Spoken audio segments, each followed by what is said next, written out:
السلام عليكم، عاملين ايه النهارده؟ ان شاء الله انا هعمل لكم اكله الممبار والكرشه. الاكله دي بتبقى حلوه جدا، اسمها اكله المصمت. طبيعي يعني عمر ما حد يجيبها من الشارع لان هي بتبقى وحشه جدا. في البيت هعلمك ازاي تعمليها. ريحتها هتخلي اي حد يبقى نفسه ياكلها، وفي نفس الوقت هيبقى طالع نضيف جدا معاكي، وخلطته سهله وبسيطه. يلا نشوف هنعمله ازاي.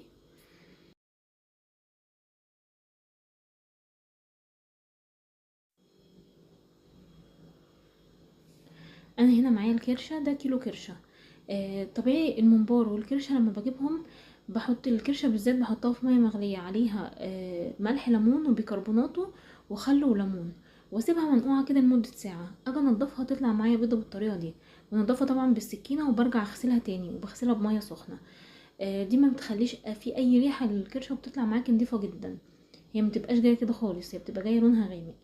انا هبتدي ان اقطعها بالطريقه دي قطع صغيره على قد ما هتتاكل، واحطها في الحله. لان الكرشه بحطها على النار، على نار هاديه جدا. يعني اقل حاجه في البوتاجاز عندك، بتسيبيها لحد هي بتصفي ميتها. الميه دي انا برميها بعد كده.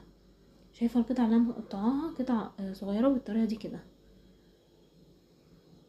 هحطها بقى على البوتاجاز واوطي عليها النار، وخدي بالك احسن تتحرق معاكي او تستوي في الميه بتاعتها. هي مجرد ما تصفي ميتها كده بالطريقه دي، هقفل عليها واصفي الميه منها واغسلها. وبعد كده اغسلها بميه فطر عاديه، واحطها في الحله تاني بقى، واحط عليها التوابل بتاعتها. دي صلصه الطماطم اللي انا كنت عملتها معاكم، دي معجون صلصه طماطم. بتحطي مقدار كوبايه كده الا ربع من صلصه الطماطم اللي هي المركزه.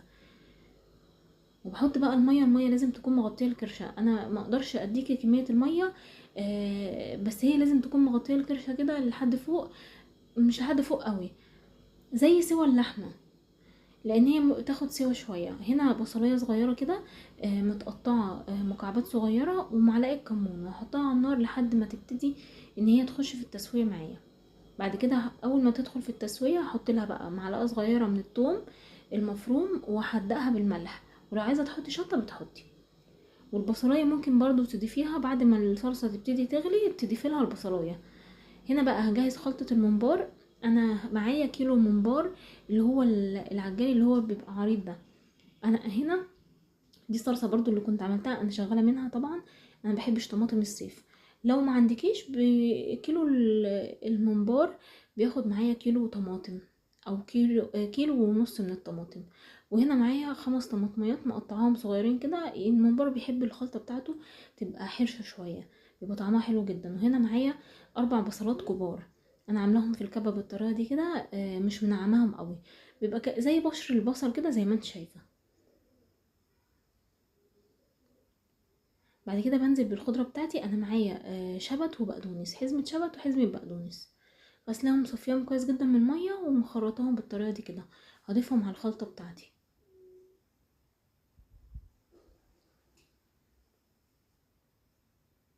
وبعد كده هنزل بكيلو من الرز. كيلو الممبار بحط له كيلو رز. يعني لو بقى حاجة بسيطة من الخلطة انا يعني بيبقى اسهل لي، لان بجيب كمية ممبار تانية وبحشي بيها على طول. بس هي يعني هتبقى على القد بالظبط، تطلع منها حاجه بسيطه جدا. طبعا بتحدقي الملح، خدي بالك الملح وانت بتحدقي دوقي الخلطه الاول. انا هنا حطيت معلقتين كبار من الملح لان انا عامله كميه خلطه كبيره. معلقتين كبار من الكمون، ومعلقه كبيره وربع من الفلفل الاسود. وهحط كده ده نص معلقه كبيره او معلقه صغيره مليانه من السبع بهارات، او لو عندك بهارات المحشي. وابتدي اقلب الخلطه بتاعتي. وهنا الكرشه بتاعتي بدات ان هي تدخل في التسويه، خلاص كانت استوت يعني قدامها كده 5 دقايق. ضفت لها بقى معلقه صغيره من الثوم المفروم وهحدقها. ما ينفعش احدقها في الاول لان هي هتحدق معاكي. ودي الخلطه بعد ما قلبتها. هبتدي بقى ان احشي. انا ما بحشيش في نفس الخلطه اللي انا بعملها، انا باخد في طبق تاني صغير. ده الممبار بتاعي. طبعا الممبار انا غسلاه، استحالة تشميله اي ريحة خالص نهائي. لان انا بتجيبيه بتقلبيه كده على جوه وبتنقعيه في زي ما قلتلك الملح الليمون والبيكربونات والخل والليمون، من غير بقى ميه سخنه. وتغسليه كده وتعمليه بالسكينه، بيبقى نضيف جدا معاكي. هاخد بقى في طبق كده صغير على جنب احشي. ما بحبش اوسخ الخلطه كلها، انا بحب يعني اخد على جنب كده كميه كميه احشي واخلصها، وبعد كده اخد كميه تانية. انا هعمل نص كميه الممبار ده بارد، والنص التاني بقى هحط له شطه، معلقه شطه كبيره، لان انا بحب الممبار يبقى مشطشط شويه. دي الطريقه اللي انا بحشي بيها الممبار، كده كده بيبقى واسع فبيبقى سهل انك تحشيه. بتعمليه بالطريقه دي كده بصوابعك، بتقلبيه الناحيه التانية وتبتدي تحشي، او تفتحيه زي ما انا هوريكي كده وتحشيه. هو كده كده واسع فبتحشي بكل سهوله، وما تملوهوش قوي، لازم تعمليه كده بالطريقه دي، عشان لو مليتيه قوي كده كده الرز هينطر منك في الحله وممكن يفرقع معاكي، فلازم تخلي الرز مملي بطريقه وسط. انا هوريكي كده انا بحشي ازاي بالطريقه دي. دي طريقه، وفي طريقه تانية بكمل بيها الممبار، هتلاقيني بكمله من الناحيه التانية. انا حشيت اول كميه كده اللي هو الممبار البارد. في الوقت ده انا حاطه حله على النار، حله فيها تلت الحله ميه. اول ما الميه تغلي بنزل بالممبار بتاعي، وبتحط لها ربع معلقه صغيره من الملح. الميه بتحط لها ربع معلقه صغيره من الملح. او بالطريقه دي كده انا فاتحه الممبار بالطريقه دي كده وبحشيه.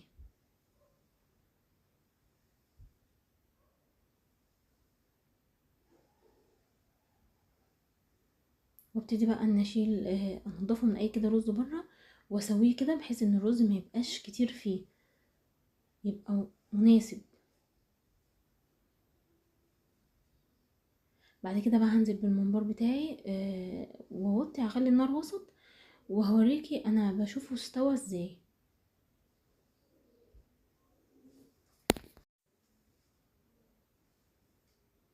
احطه كده واغطي الغطا بتاعي واستنى كده حوالي 10 دقايق ربع ساعة، يعني ما بين 10 دقايق لربع ساعة انت لازم تتابعيه. هنا كان عدى عليه حوالي 10 دقايق كده. فبتشوفي تاخدي واحدة كده وتطلعي الرز من الجنب. انا خدتها كده على جنب، طلعت الرز ودقته، لقيته محتاج انه يستوي شوية. سبته حوالي 4 دقايق تاني لحد ما كان استوى معايا، وابتديت بقى ان اطلعه واحطه في مصفى على جنب. هو طبعا من الجوانب كده بتلاقيه بيعمل رز في الحلة كده حاجة بسيطة، بس لو مليتيه اكتر من كده يبقى هيفرقع معاكي. بعد ما بطلعه بقى بتبتدي انك تحمريه قبل الاكل على طول. لو انتي مش هتستخدمي الكميه دي كلها بتحطيه في كيس في التلاجة او في الفريزر، وقبل ما بتطلعيه على الاكل وفي الفريزر بتطلعيه قبلها بفتره عشان يفك. لو في التلاجة بتطلعيه وتحمريه على طول كأنك لسه عاملاه بالظبط، بيبقى حلو جدا. عشان كده انا بعمل كميه كبيره من الممبار وبخليها عندي في التلاجة. هو بينطور الممبار العجالي عشان بيبقى فيه بيبقى سمين شويه، فبينطور زيت شويه. ده الممبار بتاعي بعد ما خلصته بزين الطبق كده بحبه من البقدونس، بيبقى حلو جدا. احلى خلطه ممكن تعمليها، واحلى ممبار وكرشه ممكن تعمليه. ده الكرشه بعد ما خلصتها كانت ريحتها حلوه جدا وطعمها جميل.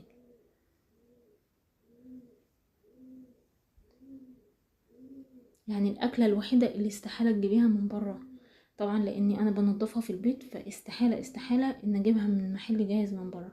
دي ما تتاكلش غير في البيت.